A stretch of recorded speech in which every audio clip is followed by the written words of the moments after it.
அனைவருக்கும் வணக்கம். இன்றைக்கி ரொம்ப சூப்பராக டேஸ்டியான ஒரு கோங்குரா ஊறுகாய் தாங்க பார்க்க போகிறோம். இது செய்கிறதுக்காக 2 டேபிள் ஸ்பூன் எள்ளு கடாயில் எண்ணெய் எதுவும் சேர்க்காமல் மிதமான தீயில் கோல்டன் கலரில் வறுத்து எடுக்கணும். இது நல்லா வறுத்து எடுத்துட்டு ஆற வச்சு பொடிச்சு பவுடர் பண்ணி எடுத்து வச்சுக்கணும். ரொம்ப ஸ்லோ ஃப்ளேம்லேயே வறுக்கணும். வறுத்த எள்ளு எல்லாத்தையும் எடுத்து பவுடர் பண்ணிக்கலாம். கூடவே காரத்துக்காக 4 காஞ்ச மிளகாய் வத்தல் நான் சேர்த்துருக்கேன். இதையும் வறுத்து பவுடர் பண்ணி எடுக்கணும். ரெண்டுத்தையும் செப்பரேட்டாக பண்ணிக்கோங்க. இப்போ தாளிக்கிறதுக்காக கடுகு சீரகம் எல்லாம் அரை டீஸ்பூன் போட்டிருக்கேன். எண்ணெய் கொஞ்சம் தாராளமாகவே சேர்த்துக்கோங்க. ஏன்னா இதே எண்ணெயில் தான் நம்ம கீரை எல்லாத்தையும் வதக்க போகிறோம்.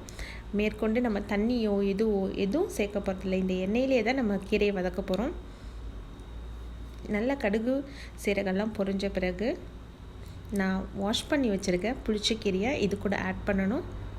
எனக்கு நிறையா அமௌண்ட்டு கிடைக்கல, கம்மியான அமௌண்ட்டு தான் இருக்குது. அதனால் இருக்கிறத நான் வாஷ் பண்ணி எடுத்து வச்சுருக்கேன். நீங்கள் நிறைய ஊறுகாய் செய்யணும்னு நினச்சிங்கன்னா நிறையா எடுத்து சேர்க்குங்க. இது அப்படியே எண்ணெயில் சுருங்கி அவ்வளோ கொஞ்சமாக சுருங்கிடும். அந்த அளவுக்கு எண்ணெயிலே ஃப்ரை ஆகும், குக் ஆகும்.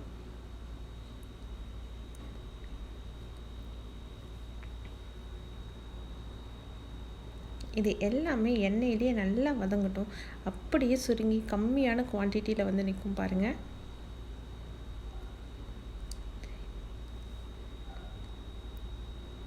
எண்ணெயிலே தான் இது ஃபுல்லாக வதங்குது. அப்படி எல்லா கலரும் சேஞ்சிச்சு. இது நல்ல சிகப்பு கலரில் இருந்துச்சுன்னா நல்ல ஒரு புளிப்பு டேஸ்ட் இருக்கும் பாருங்கள். இந்த காம்பெலாம் கொஞ்சம் பிங்க் கலரில் ரெட்டிஷாக இருக்கும். அந்த மாதிரி கீரைனா நல்ல ஒரு புளிப்பு டேஸ்ட் இருக்கும். புளிப்பு டேஸ்ட்டு கம்மியாக இருந்துச்சுன்னா நீங்கள் கொஞ்சம் புளி ஆட் பண்ணிக்கோங்க. மிளகாய் அரைக்கும் போதே இது புளி சிகப்பு கலரில் இருக்கிறதால புளிப்பு நல்லா இருக்கும். அதனால் நான் புளி எதுவுமே சேர்க்கலை. தேவையான அளவு உப்பு சேர்த்து இதையும் நல்லா வதக்கிக்கோங்க. வதங்கின இந்த கீரையோடவே இப்போ நம்ம காரத்துக்காக எடுத்து அரைச்சி பொடி பண்ணி வச்சுருக்கோம் பார்த்தீங்களா, அந்த மிளகாய்த்தூள் அப்புறம் எள்ளு எல்லாத்தையும் ஆட் பண்ணணும். இதுக்கு முன்னாடி இந்த கீரை 100% நல்லா வதங்கியிருக்கணும். ஃபஸ்ட்டு மிளகாய் சேர்த்துக்கோங்க. நல்லா காரம்லாம் மிக்ஸ் ஆகி எல்லாம் பைண்டாகி வந்ததுக்கப்புறம் எள்ளு சேர்க்குங்க.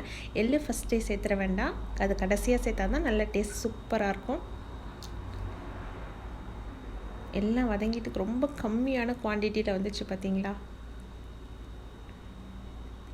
இப்போ நம்ம பவுடர் பண்ணி வச்சுருக்கேன் இந்த எள்ளு கொஞ்சமாக சேர்த்து ஆட் பண்ணிவிட்டு போதுமான அளவுக்கு ஆட் பண்ணுங்கள். ஃபுல் எள்ளையும் ஆட் பண்ணிடாதீங்க. உங்களுக்கு போதுமையான அளவு மட்டும் ஆட் பண்ணி எடுத்து வச்சுக்கோங்க.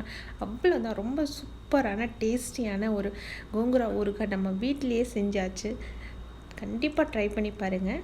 எப்படி வந்துச்சுன்னு மறக்காமல் சொல்லுங்கள். இந்த வீடியோ உங்களுக்கு பிடிச்சிருந்துச்சுன்னா ஒரு லைக் கொடுங்க. தேங்க்யூ.